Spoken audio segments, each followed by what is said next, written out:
Hey everybody, it's me. I'm back from my vacation, my lovely Disney World vacation.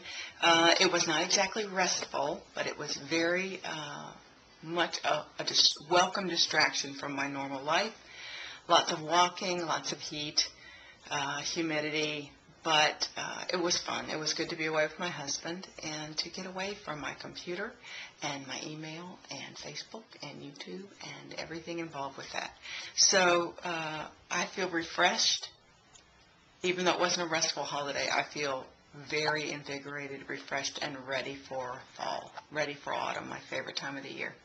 So I just wanted to say hey and remind you all that Rosemary and Connie's documentary is coming up tomorrow night, Saturday night. Please don't forget.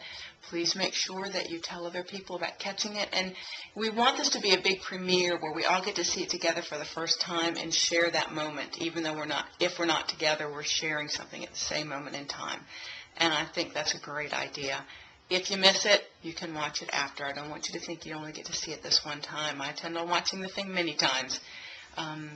Rosemary's a good friend, and I know her life has had some twists and turns and some pain, but she is an overcomer.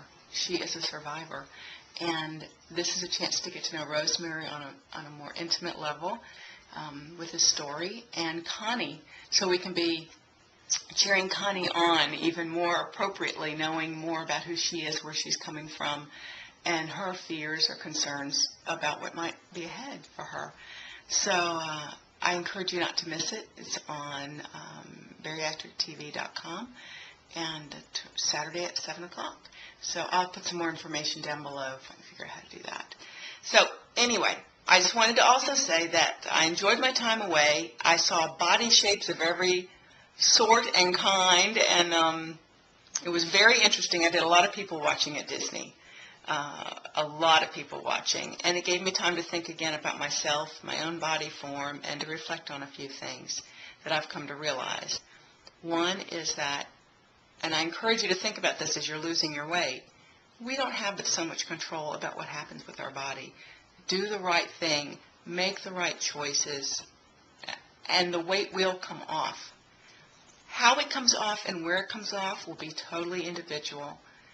We've talked about it before, where I have a little body dysfunction, dysmorphia about my upper body. It is what it is. And I have talked to, it's very angular. I talked to Tony Tao. I wrote her a note from Bariatric TV because she's talked in the past about how she's felt when she got too thin when she was on her process. And she's gone up a bit, and she keeps it in that range. And I asked her, how did she feel about approaching the gain portion of it? Honestly, I don't know if I could gain a lot if I tried. I think it probably will happen naturally, but when I think about force-feeding myself, that has no appeal. I don't want to reintroduce bad habits. I feel that it'll probably just happen in the next 8 to 10 months anyway.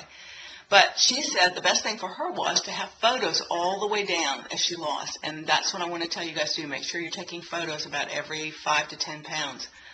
Because that way you know which of those body frames you kind of liked the most in hindsight if you get too thin. If you get to stop where you stop and you're happy, swell. But if you get too thin, you'll know where you want to head back towards. You'll have a goal. You'll have a picture. So that was extremely helpful to me. The other thing I wanted to say, let me think, what was it? The body. Oh, goal weight numbers. Oh my gosh. I was talking to my friend Ann today, and she said her doctor, or her OBGYN anyway, when she went to see her, said, I think it would be 130 would be good. And I'm thinking, 130? 130? I'm going to tell you, at 138, I'm skinny enough. And Anjanette's my height.